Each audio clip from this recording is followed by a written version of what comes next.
Hello friends, आ चुका हूँ एक और नई वीडियो लेकर के आप सभी के लिए। और जैसा कि आप सभी को पता है, बंगाल इलेक्शंस को लेकर के पूरे देश में बहुत ज़्यादा गर्मा गर्मी ऑलरेडी फैली हुई है। तो इसी बंगाल इलेक्शंस के बारे में आज हम चर्चा करने वाले हैं कि इस बंगाल इलेक्शंस को आखिर जीतने कौन वाला है और इसके पीछे की कहानी क्या है, स्टेट्स क्या रह चुके हैं अब तक के।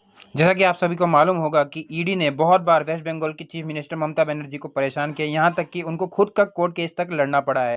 इसके साथ साथ इलेक्शन कमीशन ने 90 लाख वोटर्स बंगाल के काट दिए हैं। जी हाँ, 90 लाख मतदाताओं का नाम मतदाता सूची यानी वोटर लिस्ट से काट दिया गया है। तो क्या इसे ये समझा जाए कि इलेक्शन कमीशन भी बीजेपी के साथ है? क्योंकि अभी तक जितनी भी पॉलिसीज आई हैं वो टीएमसी के खिलाफ ही आई हैं और बीजेपी के पक्ष में आई हैं। जैसे कि 173 टीएमसी के थानेदारों का तबादला यानी ट्रांसफर कर दिया गया है और उसकी जगह पर बीजेपी के इंस्पेक्टर्स को ला करके वहां पे पोस्ट कर दिया गया। इसके अलावा केंद्र सरकार यानी कि बीजेपी आज तक सीएपीएफ को मणिपुर में नहीं भेज पाई, लेकिन बंगाल इलेक्शंस के लिए बीजेपी पे सीएपीएफ के जवान आ गए। इन्हीं सब हेराफेरी की वजह से जितने भी एग्जिट पोल्स थे जो टीएमसी को जीत दिखा रहे थे इस इलेक्शन में, वो अब बीजेपी को जीत दिखाने लग गए हैं। क्योंकि वोट्स की कटिंग, न्यू वोट्स का ऐड होना, इलेक्शन कमीशन का बीजेपी का साथ देना और साथ साथ सीएपीएफ के जवान बीजेपी के ला करके वेस्ट बंगाल में तैनात कर देना, ये सब कुछ साफ साफ जाहिर करता है कि बीजेपी ने दिल्ली वाली चाणक्य नीति बंगाल में भी लगा दी है। और अगर ममता बनर्जी यानी कि दीदी बंगाल का इलेक्शन हारती हैं तो देश की डेमोक्रेसी जरूर हार जाएगी।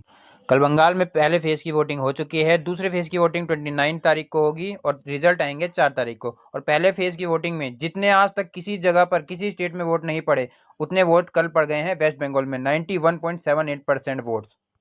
जब लगभग 1 करोड़ के आसपास वोट कट गए हैं तो इतने सारे वोट्स आखिर आए कहाँ से?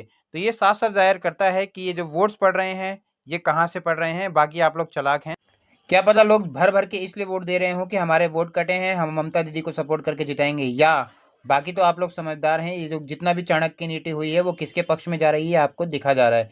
तो जो दिल्ली लॉबी और गुजरात लॉबी है उसने अपना खेला बंगाल में भी करना शुरू कर दिया है। मीन्स जो एक स्टेट बचा था बंगाल, वहां पर भी इन्होंने अपनी नीति रच दी है। और इस नीति में बकायदा उनका पूरा सपोर्ट किया है ज्ञानेश कुमार, जी हाँ, हमारे इलेक्शन कमिश्नर ऑफ इंडिया ने। एक इलेक्शन कमिश्नर जो होता है उसको इंडिपेंडेंट होना चाहिए, पर पता नहीं ज्ञानेश कुमार जी को बीजेपी लॉबी से कुछ ज़्यादा ही प्यार मोहब्बत है, तो वो उनका सपोर्ट थोड़ा सा ज़्यादा करते हैं। तो देखते हैं अब ये रिजल्ट क्या होता है। क्या दीदी इस बार इलेक्शन जीतती हैं या इलेक्शन हारती हैं? दीदी वर्सेस पूरी बीजेपी और इलेक्शन कमिश्नर की लड़ाई, एक तरफ दीदी और एक तरफ पूरी बीजेपी और साथ में इलेक्शन कमिश्नर और प्रशासन। तो अगर वीडियो अच्छी लगी हो तो चैनल को लाइक करें, सब्सक्राइब करें एंड शेयर करें और कमेंट जरूर करें कि इस बार इलेक्शन कौन जीतेगा।